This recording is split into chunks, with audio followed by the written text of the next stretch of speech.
আমাদের সমাজে একটা বিশেষ দিক আছে যে সন্তানরা তার বাবা মাকে দেখে না, মানে বাবা মাকে দেখে না, বৃদ্ধ বয়সে বৃদ্ধাশ্রমে পাঠিয়ে দেয়। বড় বড় গায়ক অনেক গানও লিখেছে, কিন্তু এর কি কোনো কারণ আছে? চলো একটু ভাবি, দেখি।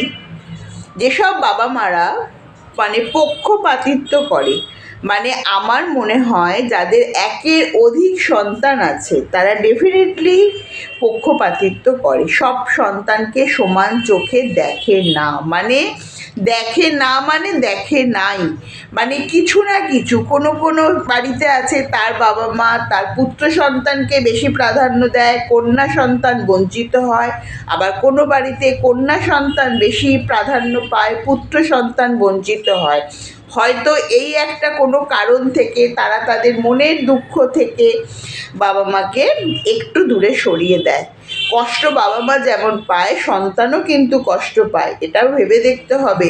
মানে কেন তাকে সরিয়ে দিচ্ছে, কেন তার থেকে দূরে সরে যাচ্ছে, কারণটা বাবা মাদেরও ভেবে দেখা উচিত। শুধু সন্তানের দোষ, সন্তানের দিকে আঙুল তোলা, বা পুত্রবধূর দোষ বা জামাইয়ের দোষ, এটা কখনোই করা উচিত না।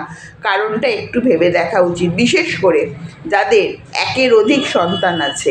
যারা এক সন্তানের মা, সে পুত্র হোক বা কন্যা হোক, মা বাবা, তারা পক্ষপাতিত্ব করার জায়গা পায় না, কিন্তু একের অধিক হলেই সেটা অন্য দিকে চলে যায়, তখনই এই ঘটনাটা ঘটে।